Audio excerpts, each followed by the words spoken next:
राजस्थान की एक पवित्र धरती पर एक नाम है जो करोड़ों दिलों में बसता है, जिसे सुनते ही आंखें भर आती हैं, जिसे पुकारते ही मन को एक अजीब सी शांति मिलती है। खाटू श्याम, हारे का सहारा, टूटे हुओं की उम्मीद और उन लोगों का आखिरी दरवाज़ा जिनका कोई और दरवाज़ा नहीं बचा। जब सब दरवाजे बंद हो जाते हैं तब एक दरवाज़ा खुला रहता है, बाबा श्याम का दरवाज़ा। लेकिन क्या आप जानते हैं, इस नाम के पीछे एक ऐसी कहानी है जो महाभारत के रण क्षेत्र से शुरू होती है। एक ऐसी कुर्बानी की कहानी जो आज भी रुलाती है।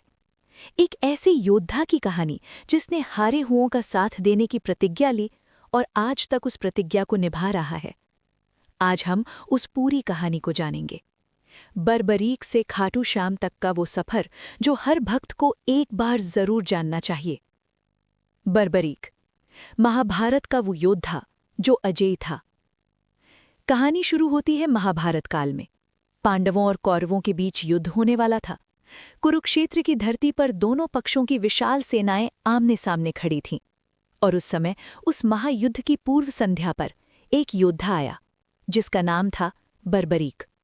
बरबरीक घटोत्कच का पुत्र, भीम का पौत्र, पांडवों के रक्त से जन्मा।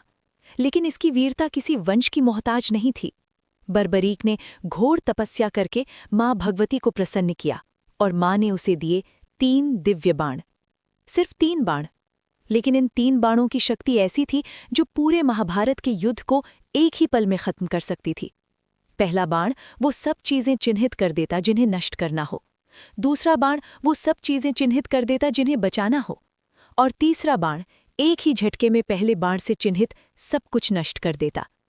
तीनों लोग जानते थे बरबरीक अजेय है, उसे कोई नहीं हरा सकता। युद्ध से पहले बरबरीक ने एक प्रतिज्ञा ली थी, एक ऐसी प्रतिज्ञा जो उसकी मां की इच्छा थी और उसके अपने धर्म की आवाज थी। उसने कहा, मैं उस पक्ष की तरफ से लड़ूंगा जो हार रहा होगा। हारे हुए का साथ देना यही मेरा धर्म है। कृष्ण की लीला और वो महान बलिदान।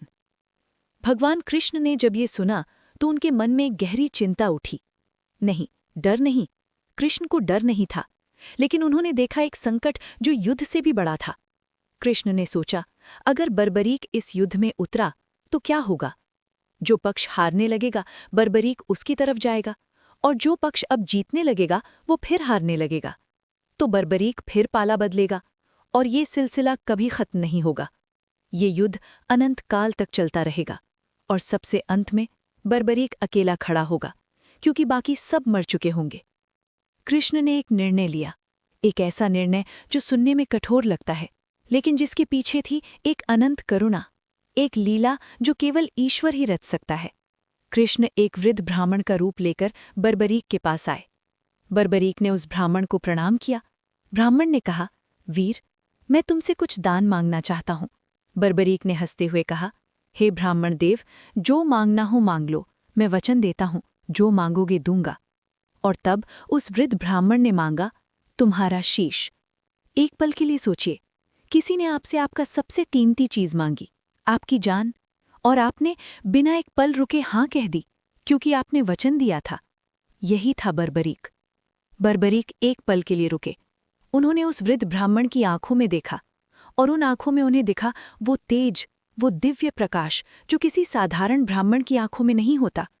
बरबरीक मुस्कुराए और बोले, हे प्रभु, मैं जानता हूं तुम कौन हो, मैं जानता हूं ये लीला क्यों हो रही है, और मैं प्रसन्नता से अपना शीश अर्पित करता हूं। लेकिन मेरी एक ही इच्छा है कि मैं इस महाभारत के युद्ध को अपनी आंखों से देख सकूं।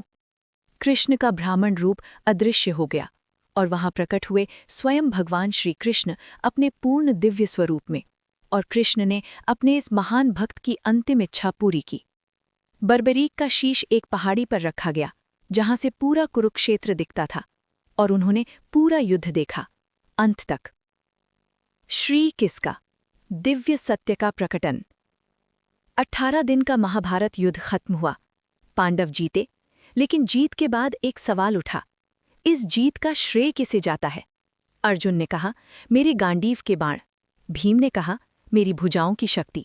नकुल सहदेव ने कहा, हमारी वीरता। हर पांडव को लग रहा था ये जीत मेरी वजह से हुई। कृष्ण मुस्कुराए और बोले, चलो बर्बरीक के शीश से पूछते हैं। उन्होंने पूरा युद्ध देखा है, वो बताएंगे श्रेय किसका है। सब उस पहाड़ी पर गए जहां बर्बरीक का दिव्य शीश विराजमान था। पांडवों ने पूछा, हे वीर बर्बरीक, बताओ इस युद्ध में विजय किसके कारण हुई। और बर्बरीक के शीश ने जो कहा, उसने सबका अहंकार एक पल में चूर कर दिया। मैंने पूरा युद्ध देखा, 18 दिन, हर पल, और मैंने सिर्फ एक चीज देखी। पूरे युद्ध में सिर्फ कृष्ण का सुदर्शन चक्र चल रहा था। सिर्फ कृष्ण की माया काम कर रही थी, सिर्फ कृष्ण की इच्छा पूरी हो रही थी। बाकी सब बस निमित्त थे। पांडव चुप हो गए, अहंकार गल गया, और उस पल उस पहाड़ी पर सत्य प्रकट हुआ। कृष्ण ने बर्बरीक के इस महान बलिदान और इस दिव्य दर्शन को नमन किया, और उन्होंने वरदान दिया। वरदान, बर्बरीक से खाटू श्याम तक। हे वीर बर्बरीक, कलयुग में तुम मेरे नाम से पूजे जाओगे, श्याम नाम से, और जो भी सच्चे मन से तुम्हारे द्वार पर आएगा उसकी मनोकामना पूरी होगी। हारे हुए, टूटे हुए, थके हुए सब तुम्हारी शरण में आएंगे, और तुम कभी किसी को खाली नहीं लौटाओगे। और वो वरदान आज भी हर रोज लाखों भक्तों की जिंदगी में सच होता है। राजस्थान के सीकर जिले में खाटू गांव में वो पवित्र धरती है जहां बर्बरीक का शीश प्रकट हुआ था। कहते हैं कलयुग के आरंभ में एक गाय रोज उस जगह आती थी और उसके थन से अपने आप दूध बहता था। उस जगह खुदाई की गई और वहां मिला एक दिव्य शीश जो आज भी उसी मंदिर में विराजमान है। वही शीश जिसने पूरे महाभारत का युद्ध देखा था, वही आंखें जिन्होंने कृष्ण की माया को प्रत्यक्ष देखा था। और आज वो आंखें हर भक्त को देखती हैं, हर दुखी को, हर टूटे को, हर हारे को। हारे का सहारा आज भी, हमेशा। बर्बरीक ने हारे हूँगा साथ देने की प्रतिज्ञा ली थी, और कलयुग में जब हम सब किसी न किसी युद्ध में हारे हुए होते हैं, तब भी वो प्रतिज्ञा जीवित है। जब नौकरी नहीं मिलती, जब रिश्ते टूट जाते हैं, जब बीमारी आती है, जब अंधेरा इतना गहरा हो जाता है कि रोशनी की कोई उम्मीद नहीं दिखती, तब भी एक दरवाज़ा खुला रहता है, खाटू श्याम का दरवाज़ा। इसीलिए जब कोई भक्त खाटू में आता है तो वो सिर्फ एक मंदिर में नहीं आता, वो उस प्रतिज्ञा के पास आता है, उस वचन के पास जो 5000 साल पहले दिया गया था और जो आज भी उतना ही सच है।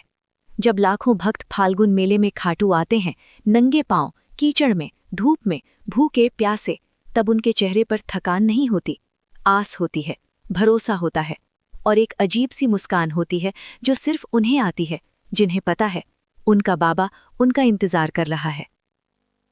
समापन। तो ये थी वो कहानी, बर्बरीक से खाटू श्याम तक का वो सफर जो हजारों साल पुराना है, लेकिन आज भी उतना ही जीवित है, उतना ही प्रासंगिक है। ये सिर्फ इतिहास नहीं है, ये उस भक्त की कहानी है जिसने अपनी जान